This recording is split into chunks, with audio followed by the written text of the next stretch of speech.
Ok, começou a gravar. Aulinha de enzimas, segunda aula da matéria. Eu não gravei nada ontem porque é domingo, ninguém merece. E vamos começar.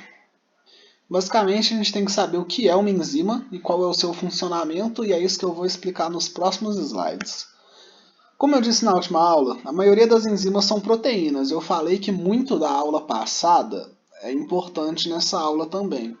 Principalmente no finalzinho, que eu vou falar mais sobre a desnaturação. Bom, enzima catalisa reações, ou seja, ela torna a reação mais rápida, mais simples de acontecer. Que eu coloquei essa fotozinha aqui do lado, que é basicamente o que uma enzima faz com uma reação, basicamente. E eu coloquei aqui energia de ativação. O nome é meio esquisito, eu também achava, mas a única coisa que vocês têm que saber é que essa energia de ativação aqui é basicamente a energia que você precisa para iniciar uma reação. Por exemplo, sem uma enzima específica, a energia é alta, então vai demorar mais para a reação acontecer. Com essa enzima, se torna mais rápido, ou seja, com a enzima específica, a energia de ativação diminui, então fica muito mais rápido a reação. E eu vou dar um exemplo, que é basicamente da água oxigenada. Por exemplo, quando machuca, tem que jogar água oxigenada no machucado, porque esse machucado pode infeccionar, etc. E como a gente está lendo aqui, água oxigenada é antisséptico. Ela consegue, não vou dizer eliminar, mas ela consegue esterilizar o local da ferida. E eu vou explicar como que isso acontece. Vocês já viram que quando você joga a água oxigenada, fato, água oxigenada é literalmente H2O2, um oxigênio a mais na água. E quando você joga água oxigenada, a reação acontece muito rápido. Ela cai na ferida e já começa a borbulhar. Isso porque no seu corpo tem uma enzima que ajuda essa reação a acontecer. Aí o que acontece? H2O2 cai e se dissocia em H2O mais O2. Essa reação claramente está desbalanceada, só que a gente não precisa balancear, a aula não é de química. Ou seja, com a enzima acontece muito rápido. Praticamente uma coisa instantânea. Sem a enzima, uma coisa que vocês têm que prestar atenção, a reação continua a mesma coisa. Porém, ela acontece de maneira mais lenta. Vou dar um exemplo aqui, esse cara da imagem meramente ilustrativo, não sei quem que é esse cara, não sei do que se trata a vida dele. Basicamente, eu coloquei um cara numa festa aqui, uma festa, não sei, repito, não sei quem é esse cara. Eu coloquei ele na aula porque ele representa um jovem contemporâneo, por exemplo. Esse jovem está numa festa e ele quer chegar numa donzela. Aí o que acontece? Ele é um jovem jamais, assim, mais fanfarrão, ele sabe o que ele está fazendo, ele é confiante. Aí para ele chegar numa donzela é uma coisa mais rápida, é como se a reação dele para o produto chegar em uma donzela acontece rápido. Ou seja, tem uma enzima nessa reação. Porque foi um exemplo muito merda. É porque eu gosto de fazer graça. Não vou mandar pra esse cara, eu não conheço ele. Mas eu vou postar. E se esse cara por algum acaso ver a aula, caramba, coincidência do destino. Agora voltando aqui, seriedade. Existem coenzimas e cofatores. Isso basicamente são moléculas que se ligam nas enzimas para fazer ela funcionar da maneira que ela deve. E uma coisa interessante de saber é que coenzima é um cofator. A única diferença é que o cofator é um íon inorgânico e a coenzima é uma molécula orgânica. Vocês não precisam saber diferenciar ainda. Tem a ver com... Como que eu posso dizer? Tem a ver com a estrutura da molécula e do que ela é feita. Mas basicamente vocês não precisam saber o porquê. Você só tem que saber que é isso. um íon inorgânico é um cofator e uma coenzima é uma molécula orgânica. Lembrando que a maioria das coenzimas vem de vitaminas. E é isso. Proenzimas. Proenzimas são enzimas inativas que se ativam devido a outro fator chamado de ativador enzimático, que isso pode ser pH, pode ser temperatura, pode ser uma molécula, pode ser muita coisa.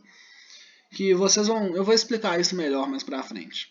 E o exemplo que eu trouxe é do pepsinogeno, que é uma enzima que ela está inativa, porém, quando ela entra em contato com o ácido clorídrico, que é o ácido que a gente produz no nosso estômago, ela se torna pepsina, que é uma enzima ativa, basicamente. Lógico, o ácido clorídrico é o ativador enzimático e pepsinogênio e pepsina é a enzima. Como nomear uma enzima? Bom, a maioria das vezes é o nome do substrato. Substrato é o que ela reage, e mais o sufixo ase. Por exemplo, reage com amido, amilase. Reage com gorduras, lipase. Lembrando que a gente está usando o nome em grego, amilon para amido e lipo para gordura. Lipo a gente até usa mais hoje em dia, porque lipoaspiração, essas coisas.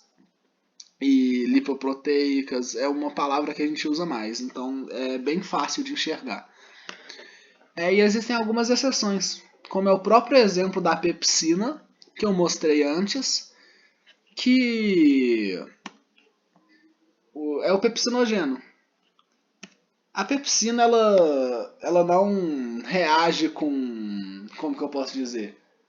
A pepsina basicamente é uma lipase, na verdade é para carne, gordura, essas coisas, mas não vem ao caso, é só a gente ver que é um nome diferente. Especificidade da enzima. Existem enzimas específicas para substratos específicos.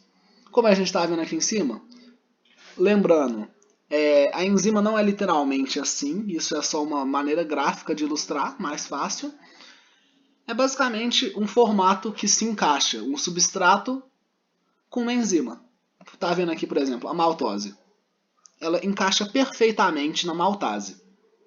Aí aqui, encaixou, separou. E esse é o sistema chave-fechadura. Eu vou dar mais exemplo agora.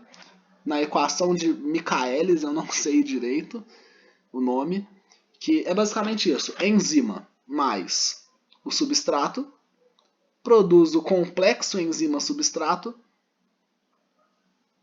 que depois se separa e vira enzima e o produto. Que no caso aqui, enzima, substrato, complexo enzima-substrato, enzima, produto. Uma coisa importante que vocês têm que tirar disso é que a enzima, ela não sai da reação diferente. A enzima entra de um jeito e sai de outro. A única coisa que a enzima faz é catalisar a reação, deixar ela mais rápida. Ela não faz nenhum produto, ela não se torna nada. Ela é enzima e ponto final. Inibição competitiva é uma coisa muito interessante, porque esse encaixe que eu falei, que está aqui, ele é chamado de sítio ativo. Existem... o sítio ativo tem um determinado formato para aceitar um substrato específico. Só que existem outras substâncias que se parecem com esse substrato. E elas podem ser naturais ou até produzidas com algum intuito. E é semelhante o substrato com esse inibidor. E isso é utilizado tanto para o mal quanto para o bem, que é o que a gente vai ver agora, que alguns medicamentos, principalmente antibióticos, são produzidos com base nisso, que o antibiótico vai inativar as enzimas das bactérias, tratando da nossa doença, e assim como a grande maioria dos venenos também são feitos assim. Acontece que o veneno, eu não vou especificar, porque existe veneno para muita coisa, muito tipo de enzima. O veneno ele vai inativar alguma enzima essencial do seu corpo. Ah, mas como que acontece isso de inativar? Vou mostrar agora. Não, vou mostrar no próximo. É agora mais ou menos. Uma enzima mais um substrato, ele segue perfeitamente a equação de Michaelis. Enzima, substrato, complexo, enzima e produto. Já a enzima mais o inibidor não segue esse caminho. Ele para no complexo enzima inibidor. Aí, ou seja, olha o que vai acontecer. Aqui tem o caminho normal, com o substrato, e aqui tem o caminho com o inibidor. O inibidor, ele vai parar nesse estado aqui. Parando nesse estado, olha o que vai acontecer. Não vai, o sítio ativo, ele não vai ser liberado de novo para catalisar outras reações. Ou seja, basicamente essa enzima morre, ela não tem mais o que fazer, ela se torna inútil. Ah, e uma coisa que eu esqueci de falar, essas setinhas aqui, elas estão tanto indo quanto voltando. Isso é para falar que essas reações elas podem tanto ir quanto voltar. O substrato pode se tornar o produto, tanto quanto o produto pode se tornar o substrato de novo. Eu vou dar um exemplo melhor. Por exemplo, a maltose viram duas glicoses, do mesmo jeito que duas glicoses podem se juntar para formar uma maltose. Isso provavelmente não acontece no corpo humano, mas isso acontece de alguma maneira em algum lugar, provavelmente plantas. Para a formada da maltose isso acontece. Continuando. Agora, para finalizar, os fatores que alteram a velocidade enzimática, que são a temperatura, o pH e a concentração de substrato. Basicamente, eu vou mostrar os gráficos e dar exemplos. Que aqui, a temperatura. A temperatura, ela tem uma temperatura ideal para o funcionamento. Garganta, desculpa. Tem uma temperatura ideal para o funcionamento, que é basicamente essa temperatura que está sendo mostrada aqui. Nosso corpo funciona a todo momento nessa temperatura, mas se a gente pega uma febre, por exemplo, olha o que acontece. A nossa temperatura do corpo ela começa a aumentar em resposta para o vírus. E é isso que acontece. E isso pode matar a gente porque as nossas enzimas podem desnaturar assim. Chega agora, meu computador começa a travar um pouco. pH. Lembra do pepsinogeno? Ele não funcionava. Aí ele entrou em contato com ácido clorídrico, aumentou o pH, aumentou aqui, chegou na velocidade máxima, ativou a enzima. A enzima começa a funcionar com o pH, da mesma maneira que ela pode parar de funcionar com menos ou mais pH. Agora indo para o último slide.